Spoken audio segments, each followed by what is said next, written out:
Application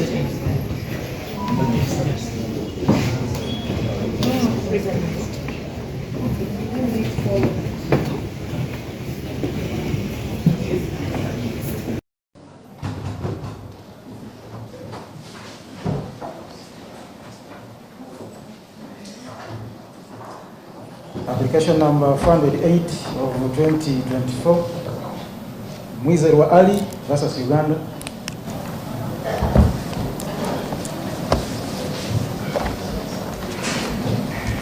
Next is your worship.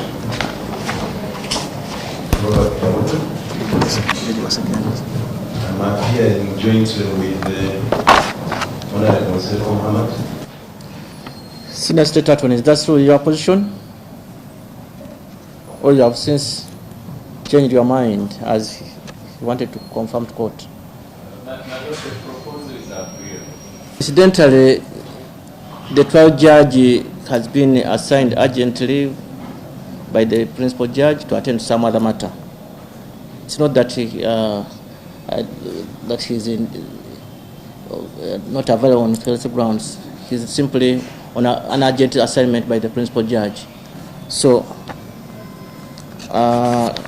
as proposed by the parties' advocates, in the event that the judge is able to attend to the matter, we shall definitely issue the production warrant during the course of this week. Otherwise, this matter is adjourned to 2nd of December, year 2024, which is next Monday.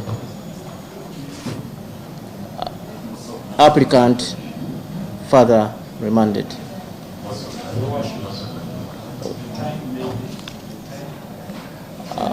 We should have the matter called on Monday at 10:30.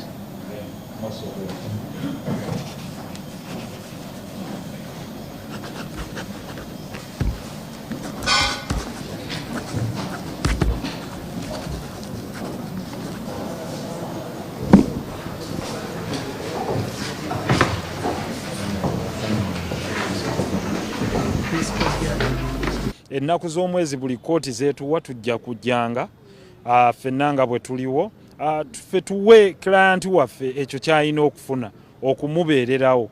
Manyi kimunyiga ng'omuntu, manyi abawagizi be kibanyiga, abantu kibaleeta ennyiike. Olwaleero abaana be abatakyamulaba mu families ez'enjawulo, kuba Hajji tabadde na maka gamu, osanga eri tebalya, abalala tebagenda kusoma, beeraliikirira tetuusome ettaamu ejja, taata taliiwo.